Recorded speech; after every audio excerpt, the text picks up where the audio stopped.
Attention, attention, attention, nous l'avons vu ensemble, le Bitcoin vient de réaliser ici un fake out, donc une fausse sortie de son range. Tout le monde pensait que c'était le grand départ, que c'était le moment, mais non, on est actuellement en train de retracer, on est en plus de ça rejeté de la part des 0,382 de Fibonacci, donc la première zone d'arrêt, ce qui n'est pas le meilleur des signaux possibles. Donc on va voir ensemble dans cette émission qu'est-ce qu'il se passe, quelles indications avons-nous, est-ce que le Bitcoin ici va de nouveau partir en bas de range et chercher les 17-18 000 $, ou est-ce que nous avons la possibilité de se retourner à nouveau afin d'essayer de repartir dans une tendance haussière saine? Eh bien c'est ce que nous allons voir ensemble dans cette émission, donc restez bien jusqu'au bout. On va aller voir ensemble le Bitcoin en weekly ainsi qu'en daily, on va voir ensemble Ethereum, les BTC1 futurs CME et aussi évidemment une analyse un peu plus approfondie du dollar. Donc restez bien jusqu'au bout de cette émission, restez vraiment jusqu'au bout, on va partager un maximum d'informations, ça va vous permettre de totalement vous repérer sur le marché crypto-monnaie et c'est ce qu'on va aller voir tout de suite. Even when you feel low, you can still go. Even when you feel slow, you can still go. Even when there's no hope, you can still go. I never answer to no, man, I still go. Go, go, go, go, go, go, go, go, go, go, go, go, yo, go. Hello à toute la team Logique, ravi de vous retrouver dans cette nouvelle analyse du marché crypto-monnaie. On est aujourd'hui le lundi 25 juillet 2022 et il est 10h03 à l'heure à laquelle je tourne cette émission. Alors comme vous l'avez vu en introduction de vidéo, le Bitcoin a été rejeté de sa première zone d'arrêt, donc des 0,382 de Fibonacci, mais aussi de la borne haute de son range. Et on le sait, généralement, lorsqu'un actif évolue dans un range, dans une phase de consolidation et qu'on se fait rejeter de la borne haute, alors on a de fortes probabilités d'aller chercher la borne basse. Donc attention, il va falloir qu'on reste prudent et on va aller voir ensemble les indications que nous avons. Vous allez le voir, elles ne nous partagent pas le sentiment qu'on revienne en bas de range. Donc on va voir ça ensemble. Avant de démarrer cette émission, comme d'habitude, n'hésitez pas à mettre un gros like et un gros commentaire, ça fait vraiment super plaisir. Faites-moi chauffer tout ça les amis, ces derniers temps vous êtes vraiment chaud bouillant et vous me donnez un maximum la patate. On est ici sur le Scalpex Index, un Crypto Fear and Greed de retour dans la peur 30, donc c'est un bon signal. On est déjà en train légèrement de corriger sur cet indicateur, donc on a vraiment ici pas envie évidemment que la majorité du marché crypto-monnaie reparte à nouveau dans l'euphorie et qu'on se dise ok c'est le bottom et il a été trouvé, parce que sinon malheureusement on ne pourrait pas trouver un bottom. Maintenant vous le savez un petit peu en termes de psychologie inversée, lorsque la majorité du marché pense qu'on va aller dans une certaine direction, les whales elles, donc les makers de marché, vont évidemment mettre en place la situation inverse. C'est la raison pour laquelle le Crypto Fear and Greed est un indicateur extrêmement puissant pour savoir si nous pouvons implémenter un bottom dans un instant T ou si malheureusement il va falloir attendre encore quelques jours à venir. On a un social index sur Up, un market order flow en recherche de vente forte cet après-midi. Vous le savez là encore, on est lundi, qui dit lundi dit émission weekly et en plus de ça, évidemment vous le savez, généralement c'est en début de semaine qu'on cherche à créer des frayeurs, qu'on cherche à nouveau à mettre un coup de massue sur la psychologie des investisseurs afin qu'ils pensent qu'on va partir plus bas pour par la suite en milieu de semaine renvoyer le prix et réaliser le vrai mouvement que nous attendions. Donc on va bien voir ça ensemble. On a ici le Bitcoin en 4 heures sur le Scalpex Index. On avait tracé ensemble dans la précédente émission cette figure chartiste. Comme vous le voyez, malheureusement, on est venu la franchir à la baisse, reteste en tant que résistance et en plus de ça, on s'est immédiatement fait rejeter. Donc on a ici un signal que pour l'instant, les vendeurs à court terme, puisqu'on est ici en 4 heures, ont repris la main. On a ici un M-top de l'autre côté de la courbe qui s'est dessiné. Donc on a bien ici une trend qui a été cassée, une trend qui nous maintenait à la hausse. Ici, on faisait des bottoms à chaque fois dessus. On rebondissait. Et bien cette trend a été cassée à la baisse. Donc ça montre que les vendeurs ici à court terme sont en train d'essayer de réaliser un certain mouvement. Le fait de venir casser malheureusement cette figure chartiste, on voit que comme vous le savez maintenant, ça va nous faire retracer évidemment. On a pas mal de zones ici qui sont des zones stratégiques que les whales pourraient aller chercher afin de liquider les longues. Rappelez-vous ici, on est vraiment monté de manière parabolique, ça a été assez rapide, donc il y a eu un petit peu d'euphorie qui s'est mis en place, donc sans doute beaucoup de longues ici qui ont initié des positions longues et pour cette raison, avant de réaliser la réelle cassure, avant de réussir à sortir de cette consolidation, il va falloir essayer de sortir les longs. Donc on a ici cette première zone de résistance qui est aussi une zone sous laquelle les acheteurs ont positionné des stop loss qui est ici au 21 600 $.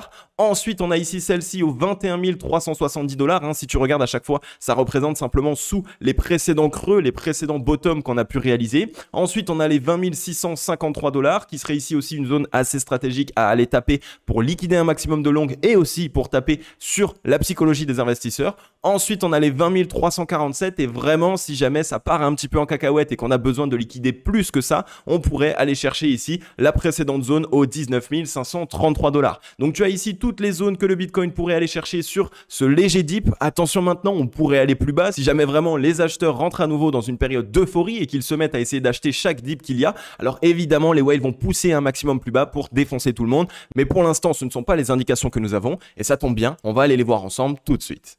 La Team Logic, comme d'habitude, vous le savez, mon but est de totalement vous récompenser, mais surtout vous aider et vous accompagner sur le marché crypto-monnaie. Il y a encore un maximum de débutants qui tombent dans les plus grosses erreurs du marché crypto-monnaie et malheureusement, vous le savez aussi, ça engendre beaucoup de pertes monétaires. Donc pour cette raison, j'ai créé le mystérieux grimoire de l'investisseur crypto-monnaie. Il est disponible totalement gratuitement avec le lien dans la description. Il est aussi en commentaire épinglé.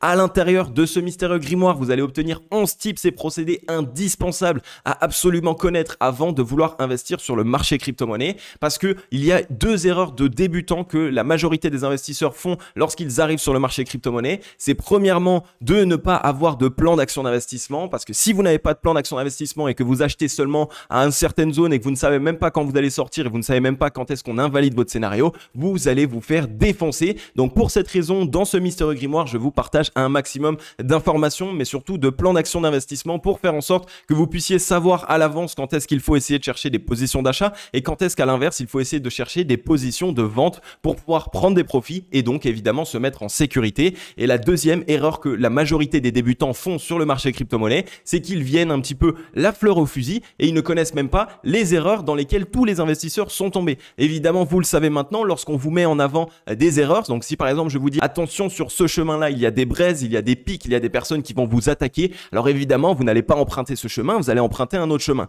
Et bien là, c'est exactement la même chose. Je vous mets en avant les erreurs de débutants dans lesquelles tous les investisseurs sont tombés. Et donc, évidemment, c'est pour faire en sorte que vous ne tombiez pas dedans et que vous puissiez essayer de trouver un autre chemin afin de ne pas réaliser ces erreurs qui engendrent beaucoup de pertes. Donc, n'hésitez pas, les amis, que vous soyez déjà investisseur sur le marché crypto ou que vous ne le soyez pas encore. Le mystérieux grimoire de l'investisseur crypto-monnaie est fait pour vous. Il est totalement gratuit. C'est juste pour vous aider. Le lien est en description. Il est aussi en commentaire épinglé. Allez-y, les amis, c'est pour vous.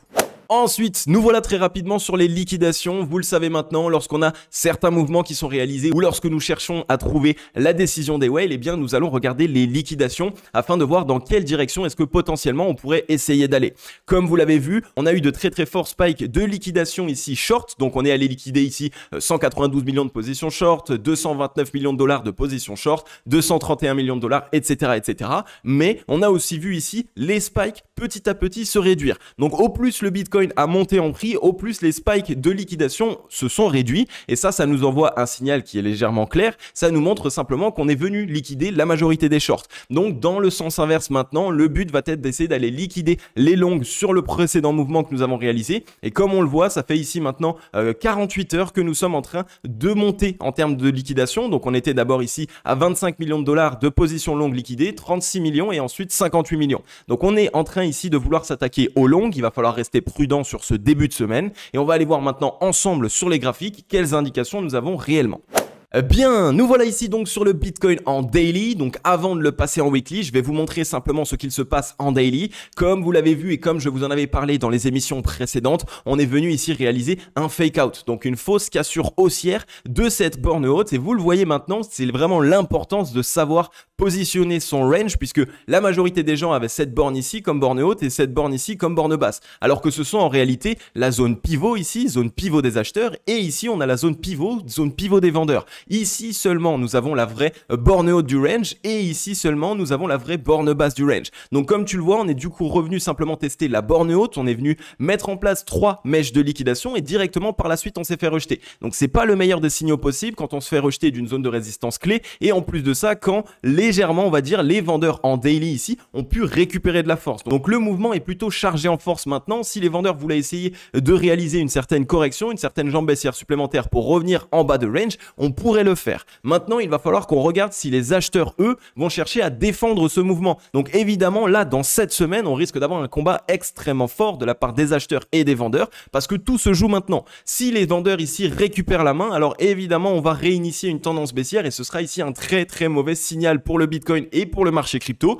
Par contre, inversement, si on revient simplement sur la zone, vous allez voir stratégique que les acheteurs doivent défendre absolument, et bien à ce moment-là, s'ils arrivent à la défendre, ça pourra faire en sorte que les acheteurs aient essoufflé les vendeurs et surtout qu'ils aient récupéré le momentum. Et donc à ce moment-là, on pourra essayer d'initier un réel mouvement haussier. Donc cette zone, c'est immédiatement la zone la plus travaillée en termes de volume profile. Donc c'est ici en rouge les 20 839 $. Cette zone risque d'être retestée. Ça a été la zone la plus défendue à la fois de la part des acheteurs, à la fois de la part des vendeurs, puisque c'est la zone sur laquelle il y a eu le plus d'échanges. Donc ça montre que si le prix arrive à rester au-dessus et qu'on vient simplement la tester en tant que support et que par la suite on rebondit, alors les acheteurs ont la main et les acheteurs dominent le marché. Par contre, si malheureusement on a un mouvement baissier très important et qu'on repasse en dessous, là c'est un très mauvais signal. Ça montre que du coup les vendeurs récupèrent cette fameuse zone pivot et donc que potentiellement le momentum ainsi que la dynamique reste vendeuse pour les semaines à venir. Donc on est ici sur quelque chose de très important qu'il va falloir qu'on surveille. On ne veut pas voir de clôture daily en dessous.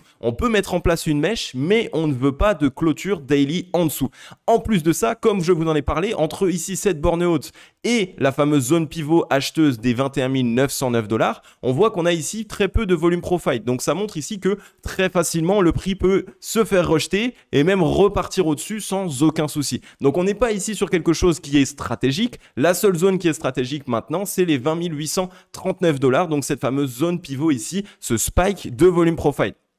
Comme je vous l'ai dit, le ratio long short, vous le voyez, il est bien parti ici de la zone de survente en daily jusqu'à non loin de la zone de surachat. Donc attention maintenant, pareil, on reste prudent puisque le fait d'être proche de la zone de surachat, ça nous montre que les vendeurs ici ont récupéré de la force et donc que potentiellement cette force qui est chargée peut être déposée ici sur le marché afin d'essayer d'initier une certaine correction. Et ensuite, le fait d'être proche de la zone de surachat, ça montre aussi que les acheteurs à court terme se sont essoufflés. Donc maintenant, ce qu'il faut qu'on surveille sur le ratio long short, c'est la fameuse zone pivot, la fameuse zone de neutralité. Si ici on vient seulement cross à la baisse et donc on revient sur la zone de neutralité mais que par la suite on arrive à retrouver un mouvement haussier, ok, le momentum est de nouveau acheteur, les acheteurs auront du coup sauvé la zone pivot et à ce moment là on pourra repartir très fortement et on sera seulement dans un bear trap, donc tout le monde se dira oh là là le Bitcoin va partir plus bas, on vend et finalement boum, on part totalement de l'autre côté. Par contre si malheureusement on vient casser la zone pivot, là c'est un mauvais signal et donc dans ce cas là on aura la possibilité ici de revenir malheureusement chercher soit cette première zone ici pivot pour les vendeurs, les 18 640, soit la borne basse aux 17 549 $.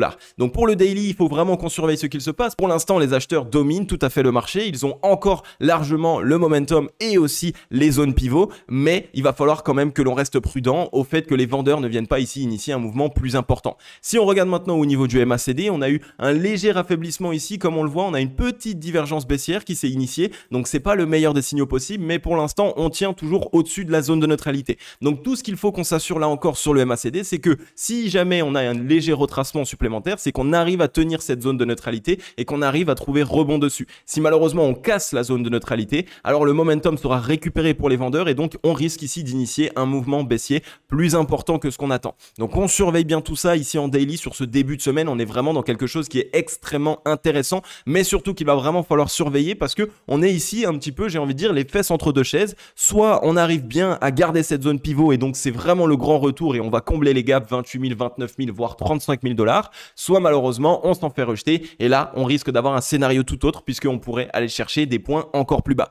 Et ensuite, dernière indication daily, on a une figure chartiste qui est peut-être en train de se dessiner ici, la ta-séance, donc qui pourrait être ici une très bonne figure juste en dessous des zones de résistance clés pour venir corriger et boum, venir la casser. Vous connaissez maintenant la ta-séance, c'est une très bonne figure chartiste qui s'initie juste en dessous de zone pivot, donc notamment ici une zone de résistance clé, cette fameuse zone des 23 300 $. Et donc si on arrive à l'initier et que par la suite on la casse à la hausse, alors à ce moment-là la reprise sera valide et on pourra totalement casser ce range. Donc voilà pour le Bitcoin en daily, on reste prudent. La bonne indication que nous avons maintenant, c'est un volume vendeur totalement décroissant sur la correction que nous sommes en train de connaître. Donc ça c'est un très bon signal, on reste prudent et on s'assure de tout ça. On va aller voir maintenant le Bitcoin en weekly.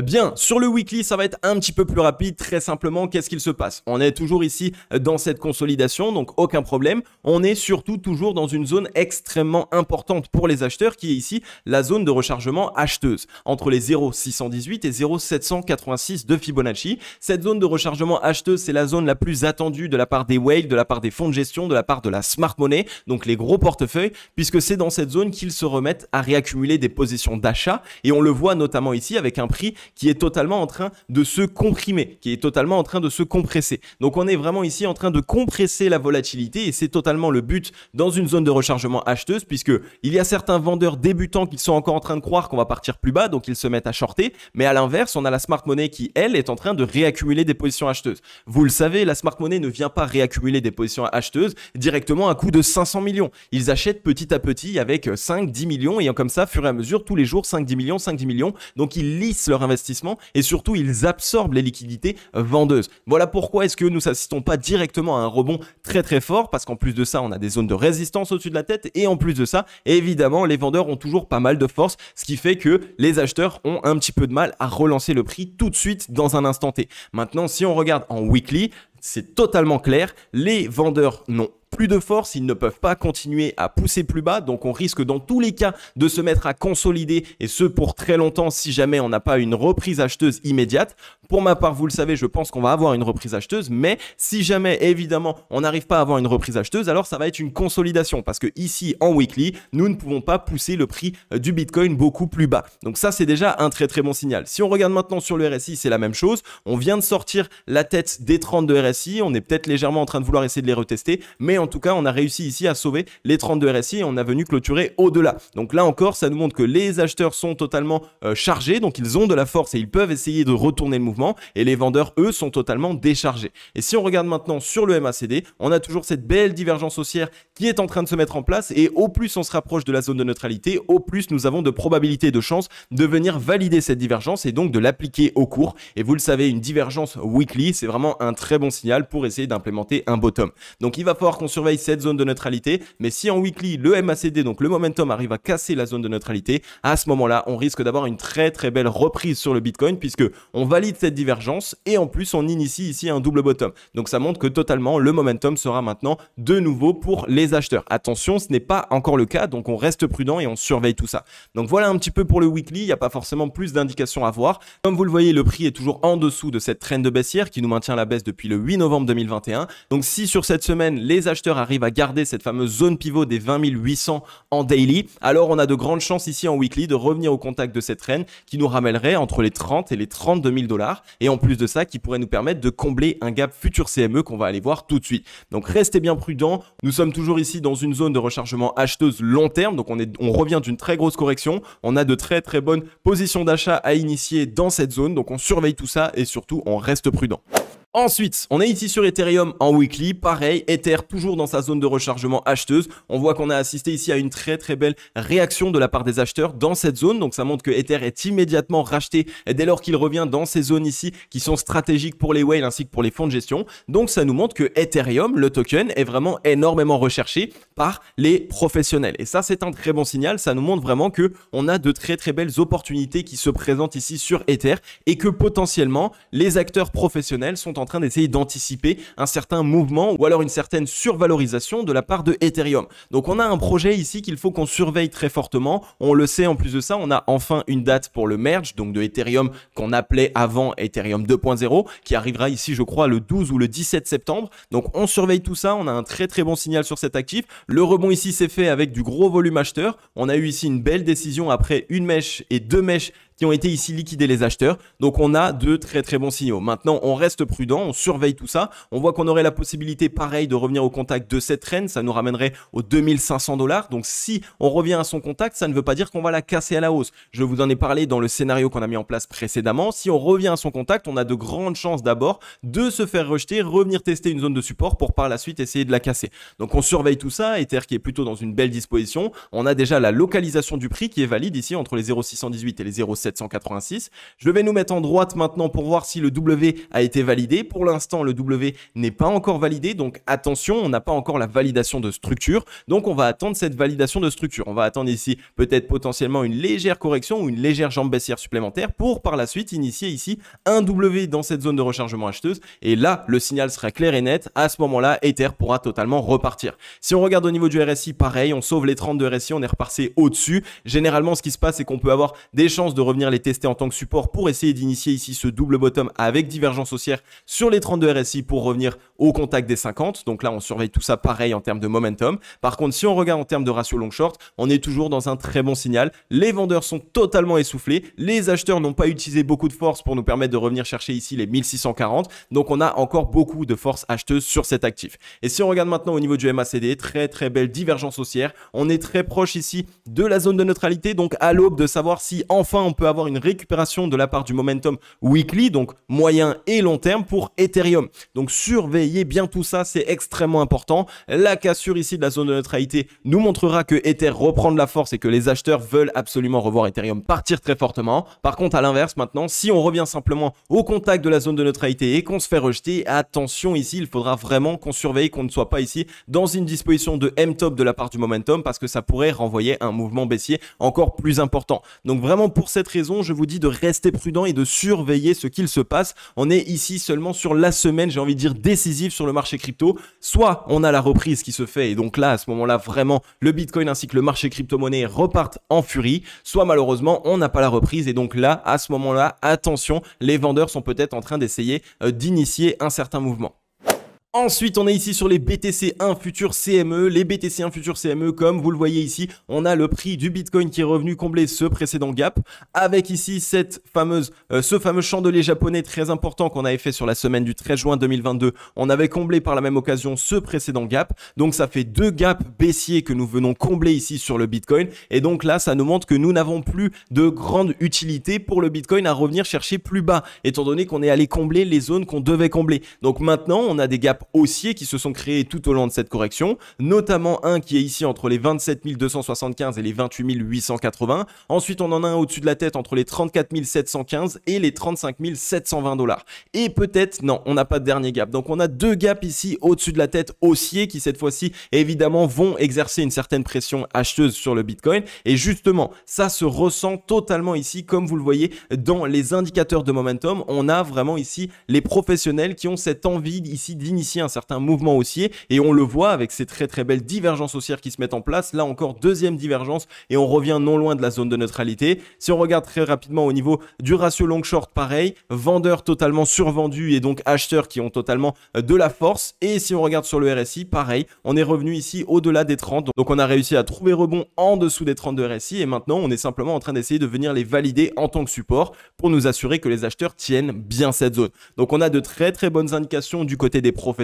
Je peux vous le montrer même en daily. On a encore plus d'indications en daily. Je vous avais montré ici ce petit W qui s'est validé, donc très bonne indication. On a du coup une reprise de la part du momentum acheteur, donc c'est une structure de retournement acheteuse. On est revenu ici tester la ligne de coup comme vous le voyez, donc là pareil, ligne de coup du W, c'est un très bon signal de revenir le tester. Et si on regarde maintenant sur le MACD daily, regardez toutes ces divergences haussières. On a une belle divergence haussière entre ce bottom du 12 mai 2022 et ce bottom du 17 juin 2022 et on a une divergence haussière entre ce top du 6 juin 2022 et ce top ici du 20 juillet 2022. Donc on a vraiment ici une très forte reprise de la part du momentum pour les professionnels. Donc on surveille bien tout ça. On a l'impression que les professionnels sont à nouveau en train d'essayer de réaccumuler des positions acheteuses et surtout que le momentum se redirige à nouveau pour les acheteurs. Donc très bon signal de la part ici des professionnels. Donc surveillez bien tout ça. Et évidemment, ça pourrait être eux qui essayent d'initier le certain mouvement haussier pour casser notre zone de consolidation.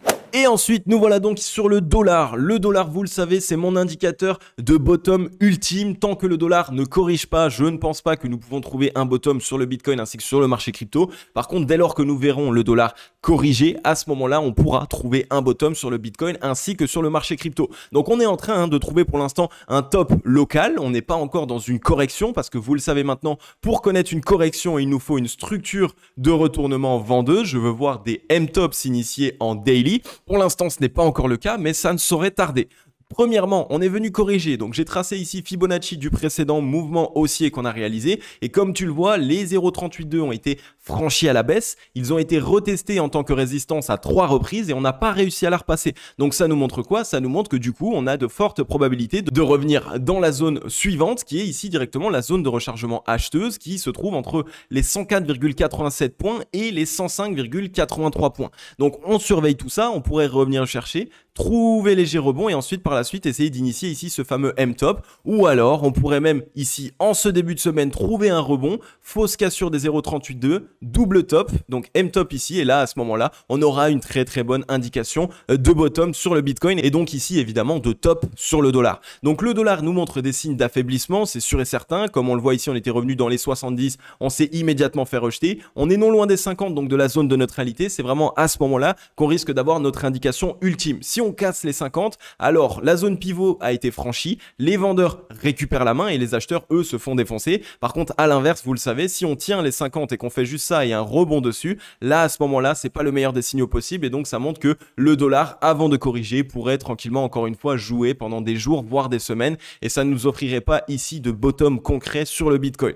Et ensuite si on regarde du côté du ratio long short, là c'est clair et net, on est totalement suracheté, donc on est en train potentiellement de connaître une certaine correction de la part du momentum, donc très bon signal là encore, on pourrait essayer ici d'initier ce fameux M-top pour ensuite aller casser la zone de neutralité de manière très franche et surtout avec beaucoup de force. Donc les vendeurs ont beaucoup de force, les acheteurs n'ont plus de force, on est en train de corriger, on n'arrive pas à récupérer les premières zones stratégiques pour les acheteurs, donc notamment ici les 0,382, donc ça fait pas mal de signaux qui nous montrent que le dollar pourrait se mettre à corriger d'ici peu et encore une fois je vous le remonte, ce fameux M-top, donc ce fameuse structure de retournement baissière de la part du momentum sur le MACD, on est du coup ici dans ce M-top, on a cassé la ligne de coup ainsi que la zone de neutralité, donc on a vraiment ici une pression vendeuse qui est en train d'être exercée et surtout le momentum a été perdu, les acheteurs n'ont plus le momentum, c'est maintenant les vendeurs. Donc on surveille bien tout ça, le dollar pourrait d'ici peu nous partager enfin l'indicateur de bottom ultime, nous dire ok c'est bon, on laisse le marché crypto-monnaie repartir à la hausse. Donc surveillez tout ça, vraiment c'est le dollar, c'est pas votre youtubeur crypto favori, c'est pas toutes les news etc qu'on peut voir, ça va être le dollar. Lorsque lui corrigera, le marché crypto-monnaie repartira à la hausse. Ok la team, j'espère que vous avez kiffé cette émission. Comme d'habitude, si c'est le cas, n'hésitez pas à mettre un gros like et un gros commentaire pour supporter le travail. Ça fait vraiment super plaisir. Ces derniers temps, les amis, vous êtes chaud bouillant et j'adore ça, vous le savez. Lorsque je vois ici que je parle avec le cœur, j'essaye vraiment de vous transmettre un maximum mes stratégies, mes analyses, mes investissements et que vous, derrière, vous êtes à fond et que vous kiffez ça. C'est vraiment ce que j'aime le plus parce qu'on est totalement complémentaires. C'est-à-dire que moi, je vous partage un petit peu toute mon expertise avec passion tous les jours et vous à côté vous me montrez que vous êtes totalement passionné par ça et que vous avez de plus en plus envie d'en savoir plus sur ce marché et je pense totalement que c'est comme ça que fonctionne très bien une communauté et c'est pour cette raison que la Team Logic est une communauté extrêmement solide et juste pour tout ça les amis je dois absolument vous remercier. Merci pour tout ce que vous faites, merci pour votre soutien, merci pour votre fidélité, merci aussi pour votre présence quotidienne puisque c'est quand même grâce à vous évidemment qu'il y a une audience, c'est vous qui allez cliquer sur ma petite vidéo pour la regarder et donc pour essayer de vous instruire sur le marché crypto-monnaie. Donc vraiment, merci du fond du cœur les amis pour tout ce que vous faites. On est en train de construire de très grandes choses, même en marché baissier ou alors disons en marché instable et ça fait vraiment super plaisir. Pour toutes les personnes qui êtes encore dans l'émission mais qui n'êtes pas encore abonnés, n'hésitez pas à rejoindre la grande Team Logic. Abonnez-vous, activez la cloche, c'est totalement gratuit, hein. Vous pouvez le faire gratuitement, ça va vous aider, ça va vous accompagner et ça va me permettre à moi de pouvoir vous accompagner au quotidien sur le marché crypto-monnaie au travers de ce type d'émission, de ce type d'analyse du marché. Donc voilà les amis, en tout cas moi ça m'a fait super plaisir de pouvoir vous faire cette émission. Alors vous l'avez vu, pour la plupart, pour la majorité, mais je vais le rappeler, je suis un petit peu moins présent sur les réseaux ces derniers temps, depuis quelques mois même maintenant, simplement parce que je suis en train de bosser sur 3 nouvelles formations crypto-monnaie, mais ça va pas être simplement des petites formations comme je vous les faisais avant, où ça vous donne une stratégie ou un plan d'action d'investissement complet, clé en main. Ça déjà vous avez énormément kiffé, plus de 600 élèves et plus de 500 retours positifs, donc c'est juste incroyable. Et les 100 autres, hein, c'est pas des retours négatifs évidemment, c'est juste des personnes qui n'ont pas fait de retour du tout. Ça arrive, des personnes qui suivent le programme mais qui finalement ne font pas le retour. Bref, ces 3 nouvelles formations, ça va être des formations extrêmement complètes. Pour vous donner le nom, je vous donne un petit spoiler alert, ça va s'appeler Cryptologie Expérience. Et donc pour les 3 formations, il va y avoir Cryptologie Expérience Investissement, puisque vous le savez, être investisseur, c'est différent d'être trader. Et donc en 10 ans trader, on va avoir le deuxième programme qui sera Cryptologie Expérience Trading et le troisième programme qui sera Cryptologie Expérience Clé en main. Je ne vous en dis pas plus, je ne vous donne pas encore le contenu, ce sera évidemment le sujet d'une émission totale et complète, mais j'espère que ça vous met l'eau à la bouche parce que notre but avec ces formations, ça va être de pouvoir faire passer n'importe quel débutant qui ne s'y connaît absolument pas, même vos parents, même vos grands-parents, on veut pouvoir les faire passer d'investisseurs débutants à investisseurs aguerris qui sait ce qu'il fait, qui sait quand est-ce qu'il achète, quand est-ce qu'il vend et surtout pourquoi est-ce qu'il le fait. Et pareil pour le trading, pareil aussi pour le programme clé en main. Donc on garde bien tout ça en tête les amis, j'espère que ça vous motive parce que vous allez voir, ça va être vraiment votre passe, j'ai envie de dire, pour pouvoir totalement tout défoncer sur le marché crypto. En plus, on revient de très fortes corrections, donc ça va être le moment idéal pour trouver les meilleurs points d'entrée. Donc toutes les étoiles s'alignent pour faire en sorte que ces programmes puissent totalement vous aider à réaliser un maximum de bénéfices sur le marché crypto-monnaie et surtout aussi à éviter un maximum d'erreurs et donc de perte de capital. Donc je ne vous en dis pas plus, j'espère que vous avez l'eau à la bouche. Comme d'habitude les amis, on se retrouve demain ou alors d'ici peu dans une prochaine émission. Je vais vous souhaiter à tous et à toutes une agréable journée ou une agréable soirée. C'était Cryptologique. Ciao!